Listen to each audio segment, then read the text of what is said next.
Hey guys, JCV here. I would like to discuss with you on my experience with Starbites. It starts off with a summary that goes into the history of the past wars and struggles humanity has faced. This leads up to the present day on the planet Bitter, with the focus being on Lukita talking to her friends Badger and Grendel about making her dreams come true of leaving this deserted planet together and going into space looking for new adventures. It looks promising so far, as it ticks the right boxes with the character designs looking great and voice acting present to see what's going to happen next. Afterwards, we take control of Lukita to begin our search around Bitter's resting fields and engage with battles against enemies nearby. I was impressed with the initial setting showing how empty this planet feels, along with the motorbot designs we get to travel on. The background music is fantastic as it captures the atmosphere perfect around us. In terms of combat, it is turn-based, as each attack and skill is equipped with an attribute that may be an enemy's weakness to bring down their barriers. Once they are all destroyed, it activates the brake system for us to do even more damage. They can still be taken down without needing to destroy them, but it helps with the flow of the fight to be in our favor. Also, if the fight goes on with an amount of damage being received or dealt, we will be able to activate Driver's High that will enable us to have the next turn, and our skills will have additional effects to turn the battle in our favor. What builds on further is the ability to gain experience and level up our characters. The rewards we get is adding points to our talent system, which helps improve our base stats and adds extra effects to our skills and Driver High. These were the most effective traits used in battle due to the additional skill effects that we can receive to eliminate the enemies in far less turns. In addition towards leveling up, provides us new skills to learn. These were another part I enjoyed so much due to their long animation scenes that comes across as very impactful. However, once we reach around level 40, all of the skills can be learned up to that point, which I felt disappointed by, seeing how all of them were impressive and there was so much to do in the game before it is over. Outside of battle, we can search and scan for nearby items that could be used to equip onto our motorbot.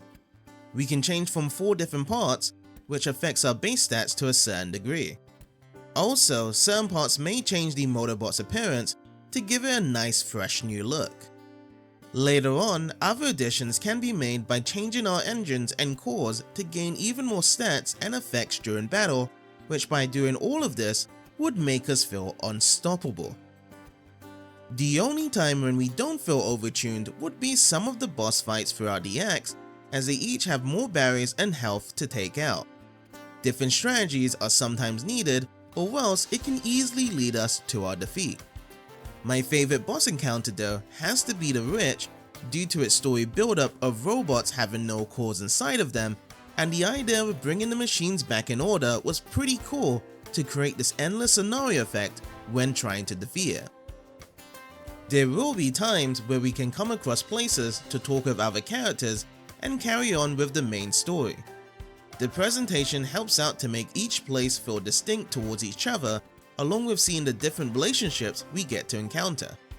It's nice to follow along the different ways it engages with its narrative by using in-game cutscenes and text dialogue for further context.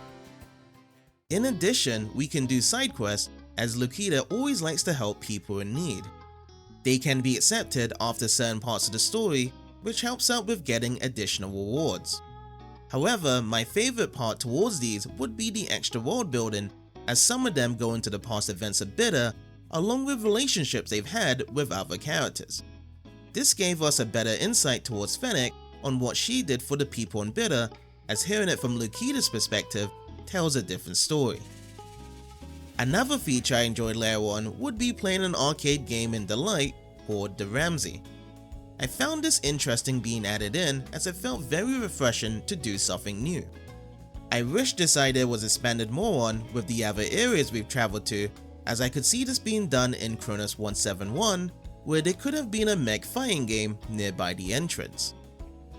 As for the playable characters, there are 6 in total that can be used during battle. They each have their own differences but are best utilized with certain party members. The others will become support members to help when Break is activated, which I believe this role suits Jerome the most due to his sheer power without needing to worry about his heat system. Outside of the battles though, I felt the characters didn't leave a strong first impression and moments that followed. This could be because they made Lukita the main factor of driving the story forward. This makes the other characters follow up towards our actions and don't get their moment to shine until later parts into the story, which still feels lackluster in comparison. One thing however that drags the game down would be the amount of glitches and bugs that we will have to encounter. This was first noticeable with the side quest to help out Tina and Delight, but we can't get this mission started until later on. It becomes more frequent later when seeing enemy attacks not making any sound effects or sound delays when activating Driver's High during an active skill. This shows how unpolished the game can be, which drops down the whole experience. Lastly, I completed this game in around 50 hours as I really wanted to engage in everything I could possibly do before wrapping things up with the main story. I felt the narrative had great moments to build on with trying to see if Lukita can make her dreams come true, but once it shifted towards what's really going on with the planet, it felt nothing was fully wrapped up due to its conclusion being left on as a cliffhanger. Overall, Starbites does well with its presentation at first glance, however the further we go in, shows the unpolished mess and lack of options in certain areas to ruin the rest of the adventure. If any of you guys have any experiences with this game, feel free to share in the comments and I hope you have a wonderful day.